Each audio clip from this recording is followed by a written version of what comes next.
She's not coming right. She always makes things awkward. My sister laughed as if I wasn't standing 5 feet away. Funny, considering I'd paid for her dress, helped book the cruise, and even canceled my own plans to make it all happen. But when I found out they'd told everyone I chose not to come, I didn't fight it. I didn't text back. I just stopped answering. And 3 days later, when the cruise line flagged their upgraded cabins for financial fraud, let's just say the calls started pouring in, but I wasn't picking up. Don't skip this video because what they hid from me for 25 years will leave you speechless. There's one detail near the end that changed everything.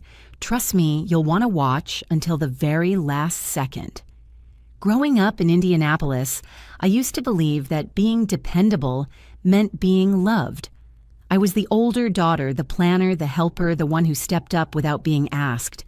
My name's Tara Smith. I'm 28 years old, and for most of my life I thought loyalty was enough. I showed up for every family emergency, covered for missed bills, and made sure Grandma had groceries, even when I could barely afford my own. But nothing prepared me for what happened the week of the cruise. It had taken me nearly 8 months to save for that trip. I picked up extra hours at the accounting firm, skipped outings with friends, and watched YouTube videos on how to pack smart. It was supposed to be a celebration, our first real family vacation in years. Me, Mom, Dad, Emma, and a few cousins. 7 days in the Caribbean, matching outfits, cocktail nights. I even helped Emma pick out a sundress when she couldn't decide between two. "I want to look perfect in photos," she said. I smiled and nodded. Deep down, I hoped this trip would be a turning point. So when Mom called the night before departure, her voice cracking with concern, "Grandma's not well, sweetie. She needs someone here," I didn't hesitate. I looked at the open suitcase on my bed, the carefully packed flip-flops and sunscreen, and said, "I'll stay. Of course I'll stay." I canceled my flight and unpacked my bag. Emma didn't reply to my text asking if she could bring Grandma a souvenir, but I figured they were all stressed, maybe overwhelmed with last-minute prep. I kept telling myself I was doing the right thing, the good daughter, the steady one. Then came the notification. Emma had posted on social media. I opened it casually, expecting something about Grandma, maybe a prayer request or update. Instead, I saw champagne flutes raised golden sunlight splashing across the deck of a cruise ship, and a caption that said, "Best vacation ever with the best people. So grateful for family time. Inusrikor cruise vibes." I blinked. There they were. My mom, my dad, Emma, my aunts and uncles, even our cousin Nate, who lives in Nevada. All grinning, all sun-kissed, all accounted for. Except me.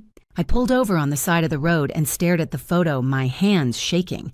The photo didn't hurt as much as the realization they hadn't forgotten me. They had removed me. And they'd used the one person I love most, my grandmother, as bait to do it. I drove straight to the hospital, half in panic, half in disbelief. I asked the front desk if Grandma had been admitted. The nurse looked confused. "There's no one here under that name," she said. My stomach turned. I tried calling Mom, straight to voicemail. Then I checked Emma's profile again. Blocked. No calls, no explanations, just a digital wall that made it clear I was no longer part of the picture. Tears welled up as I turned the car toward Grandma's house. Her porch light was on. When she opened the door, healthy and completely unaware of any medical emergency, I broke. "Grandma," I whispered.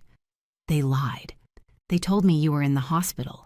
Her eyebrows knitted in confusion, then quickly flattened into something more serious, something I'd never seen from her before. "Tara," she said quietly, leading me inside. "We need to talk." The moment I stepped into Grandma's living room, the weight of everything hit me. The smell of lemon polish, the soft hum of her old clock, the family photos lining the shelves.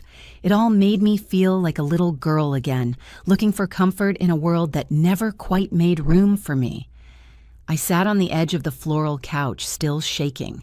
Grandma brought me tea without asking. That's the thing about her, she always knew when words weren't enough. "They told me you were in the hospital," I said, my voice raw. "Mom said you needed me, that you were sick." She paused at the table, her hand hovering over her cup. "No one in this house has been sick," she said slowly. "Your mother called last week, though. Asked if I'd go along with a story in case you showed up. Said it was for planning reasons. I told her no. I didn't think they'd actually do it. My stomach twisted. So they just went without me. Looks that way, Grandma said, sitting across from me. Her tone was quiet, but her eyes were hard. I showed her the photo Emma posted, the same sundress I helped her choose, the same smiles I used to dream of being part of. Then I zoomed in on Mom's neck. Is that the necklace I asked? Grandma leaned in. It is. That necklace was supposed to be for both of you. Your great-grandmother left it with instructions to pass it down equally split between the girls on their 30th birthdays. I guess Emma got the whole thing early, I muttered. We sat in silence for a moment. Then Grandma stood up and walked to the side cabinet where she kept her important papers. She pulled out a large manila envelope and handed it to me. I wasn't going to show you this yet, she said, but I think you need to see it now. Inside were years of notes, receipts, emails, photos, meticulous records, Emma's ballet tuition summer programs, private school invoices, all paid directly by my parents, my college bills, blank. I remembered working late shifts at a coffee shop, crying in the library bathroom after exams because I couldn't afford rent. There were even emails where my parents discussed keeping Tara out of the loop because I was too sensitive. I blinked hard, trying not to let the tears fall. Why didn't you ever say anything I asked quietly? I was hoping they'd grow out of it, Grandma said. Favoritism is a dangerous thing, but I wanted to believe they'd see you, really see you. But they never did. And now they've used me as a weapon to keep you out. That word weapon made me sick. They knew how close I was to Grandma. They knew I'd drop everything if I thought she needed me, and they used that against me. Grandma's voice dropped lower. 2 months ago, I gave your parents $15,000 to help cover a vacation. I told them it was for the whole family. I wanted you all to have something to share, something to remember. They said they were booking rooms for everyone. I even asked them for your confirmation number. Your mom said it was all taken care of. So they used my share to upgrade their own trip. I asked, my voice shaking. Yes, Grandma said firmly, and I don't think it was the first time. I leaned back into the couch, my breath shallow. It wasn't just that they lied. It was that they saw me as expendable, as a resource, not a daughter. You know what hurts the most, I said, staring at my chipped nail polish. They didn't need to lie. They could have just told me they didn't want me there. But instead, they used you, knowing how much I love you, to manipulate me. Grandma reached for my hand. Sometimes people show you exactly who they are even when they think they're hiding it, she said. The question is, what are you going to do with that knowledge? I didn't answer right away. But something inside me shifted. Because this time, I wasn't just going to forgive and move on. This time, I was going to remember everything and act accordingly. The next morning, I sat on the floor of my apartment, Grandma's folder of documents spread around me like puzzle pieces. My suitcase was still half unpacked in the corner, flip-flops sticking out of the side pocket like a joke. The silence in the room felt thick, broken only by the hum of the fridge and the occasional buzz of my phone. A message lit up the screen. Emma, why are you spreading lies? You're always so dramatic. We just wanted peace on this trip. You could have chosen to be happy for once. I stared at it. No apology, no accountability, just deflection, blame, guilt. I didn't reply. Instead, I opened Instagram, took a screenshot of Emma's cruise photo, the one with Mom's necklace and the champagne toast, and posted it to my feed. Caption funny. How being told my grandmother was in the hospital just to exclude me from a family vacation somehow makes me the villain. Even funnier, the $15,000 they used to pay for it was a gift from Grandma meant for all of us. I hit post. Within minutes, the comments rolled in. Old friends from high school messaged me stunned. Family friends asked, "Wait, what happened?" Distant cousins reached out saying they'd always sensed something was off, that they noticed how I was treated at reunions. Even my coworker Jenna messaged, "This explains so much. I always wondered why you looked exhausted after family events." Then my phone rang. Dad. I let it ring twice before answering. "Tara," he said, skipping any pretense. "Take that post down. Now. You're humiliating this family." No, I said calmly. You did that the moment you lied about Grandma. You don't understand the bigger picture, he snapped. We've protected you for years, kept things from you for your own good. I felt a strange calmness settle in me. Like what? Silence. Then if you don't take it down and apologize, I promise you'll regret it. You have no idea what's at stake. I almost laughed. Are you threatening me? I asked. I'm warning you. There are things we never told you, things you don't want aired publicly. Don't push us. Click. The line went dead. For a long moment, I just sat there holding the phone, my thumb resting on the end call button. Then I called Grandma. They're threatening me, I said. Her voice was steady. Then it's time you know the truth. Go check your email. I just sent you something. I opened my laptop, heart pounding, breath shallow, and there it was. A scanned document dated 25 years ago, a trust agreement. My maternal grandfather, who died when I was 3, had left behind over $2 million. The trust was meant to be divided equally between all his grandchildren when they turned 30. But only one name showed consistent withdrawals: Emma. My name barely appeared. Page after page, it was all there: tuition, dance camps, her wedding. All paid from the trust, my trust, money that should have gone toward my education, my life. Stolen. I couldn't breathe. My fingers trembled as I opened the second attachment. Bank statements, notes, annotations. A familiar name signed off on most of them. Uncle Michael, the trustee. Then a third email came through. From Uncle Michael himself, Tara. I can't stay silent anymore. What they did with the cruise money was the last straw. Attached are all the records. Every transaction. Every lie. I should have stopped them years ago. I'm so sorry. I opened the files. Emma's high school abroad program paid with trust funds. Emma's honeymoon flights charged to the account under educational enrichment. Even the down payment on her first condo. It wasn't just favoritism, it was fraud.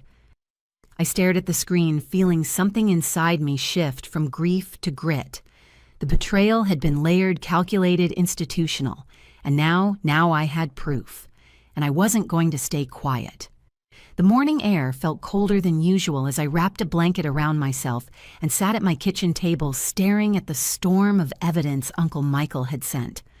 Dozens of PDF files, spreadsheets, even email exchanges between my mother and him, negotiating, redirecting, justifying every theft with phrases like, "It's all family anyway, and Tara doesn't need to know." I hadn't slept. Not because of fear, but because my mind wouldn't stop running. Replaying birthdays, Emma got spa weekends while I got texts.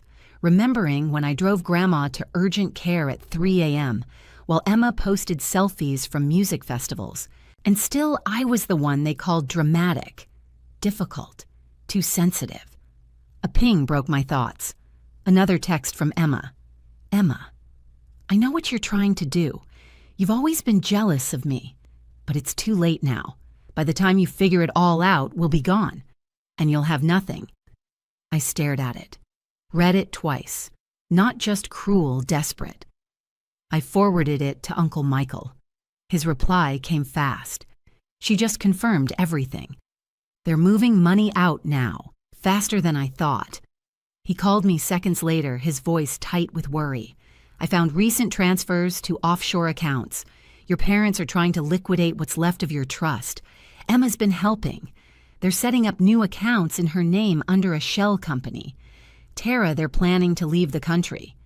My breath caught. They used the cruise as a test run, he continued. Checked if their passports would trigger any red flags. They were planning their exit. I stood, adrenaline spiking through my chest. We have to stop them. I've already contacted the family attorney, he said. But we need to move quickly. I think they're trying to wipe any trace from the company, too. Financial logs, shareholder info, even the server backups. I called Grandma. They're at the office right now, she said, without even saying hello. Security called me 20 minutes ago. Your father's cleaning out his desk. Can they stop him? Better. I called the FBI, Financial Crimes Division. They're en route. But Tara, listen carefully. I filed the ownership transfer paperwork first thing this morning. You are now the controlling shareholder of the company. I froze. What you own it. legally. They don't know yet. But you need to get there now, before they destroy anything. My heart was pounding. I grabbed my bag keys in hand when another message from my mother came in. Mom, you ungrateful child. After everything we've done for you, you'll regret this. We gave you a life, and this is how you repay us. But this time, I wasn't rattled. I didn't cry. I didn't even respond. I drove. When I pulled into the company parking lot, I saw them, Mom, Dad, and Emma, standing outside with boxes. My father's face was red, barking orders. Emma looked pale, her phone clutched tight in her hand. My mother wore sunglasses even though it was cloudy. They froze when they saw me step out of my car. "What are you doing here?" Dad snapped, trying to regain his CEO tone. "Funny," I said, keeping my voice calm. "I was about to ask you the same thing." "You have no authority here," he barked. "I do. Now," I said, pulling out my phone and opening the ownership certificate Grandma had emailed me. Grandma transferred her controlling shares. Effective this morning, I'm the majority shareholder. He went pale. Emma took a step back. I walked forward. And as acting shareholder, I'm requesting an immediate audit of the materials in those boxes. If anything goes missing before law enforcement arrives, it's tampering. "You wouldn't dare," Mom hissed. "Try me," I said.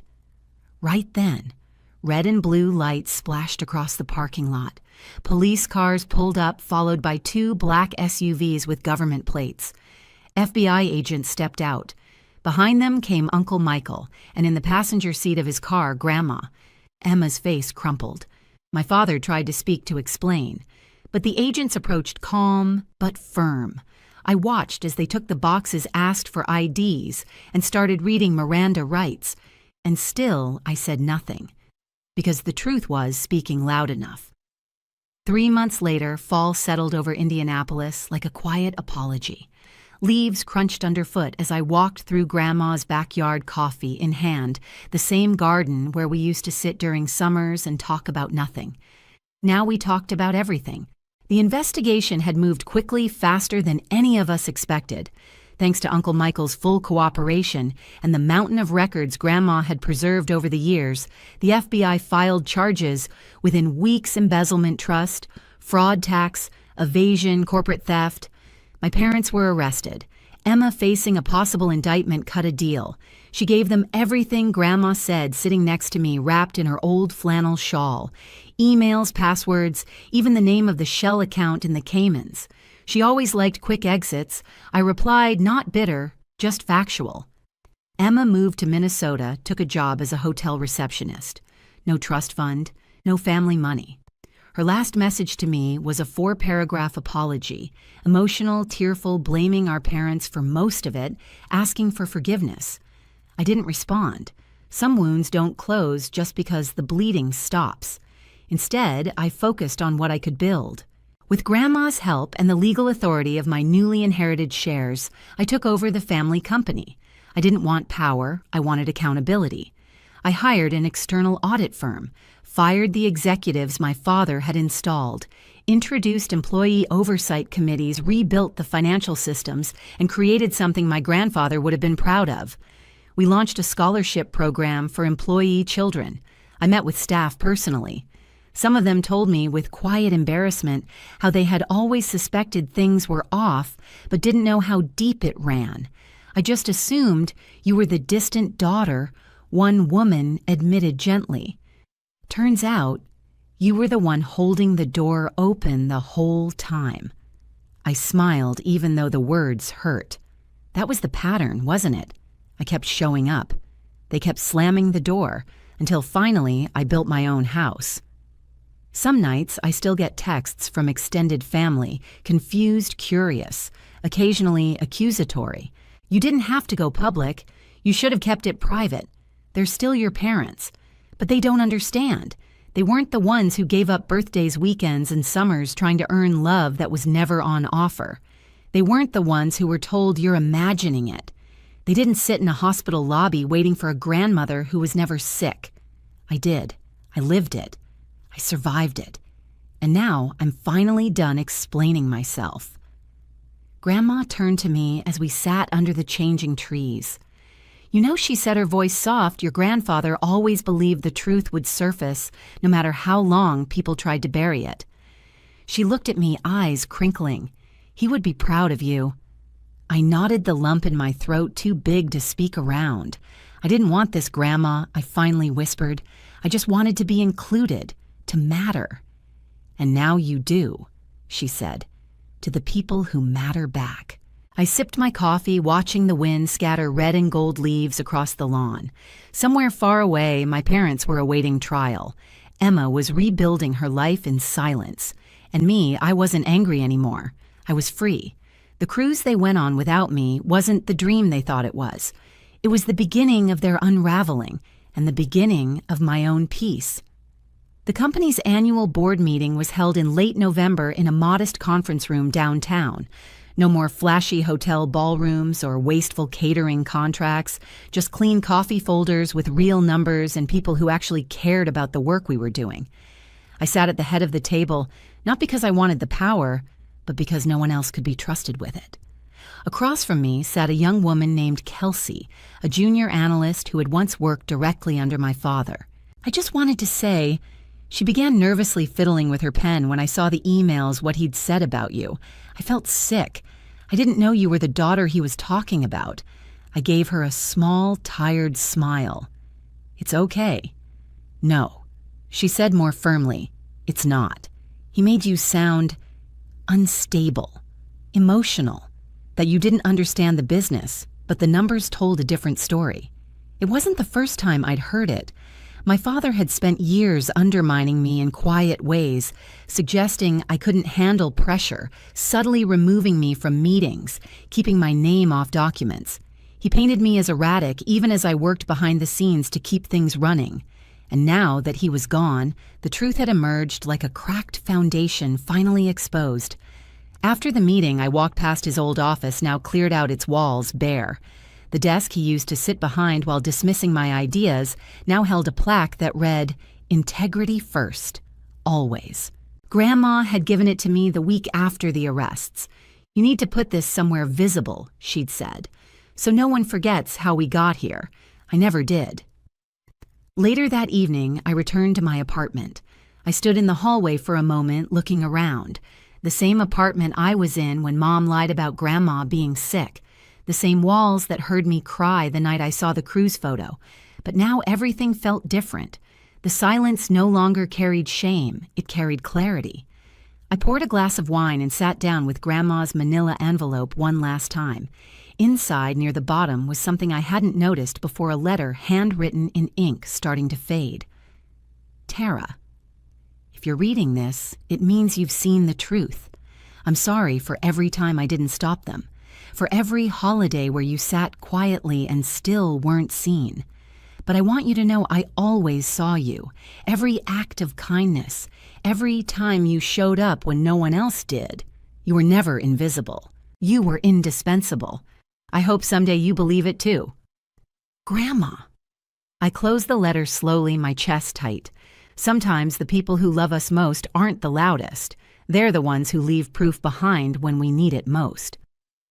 I stood, walked to the kitchen and opened the drawer where I had kept old cruise documents, invoices, and texts from Emma that I used to reread, wondering if I had misunderstood.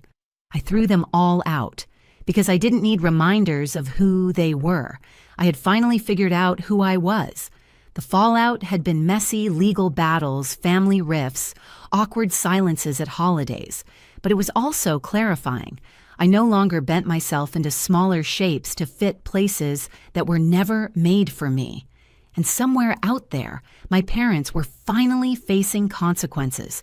No more whispered excuses, no more stolen futures. Just the truth. I stepped out onto the balcony as the first snow of the season began to fall. Quiet, clean, unapologetic. I didn't need a cruise to find peace. I just needed to walk away and never return. Have you ever been pushed out of something you helped build or watched someone you love be erased by their own family? Tell me your story in the comments and don't forget to like and subscribe, because sometimes the most powerful thing you can do is stand your ground in silence.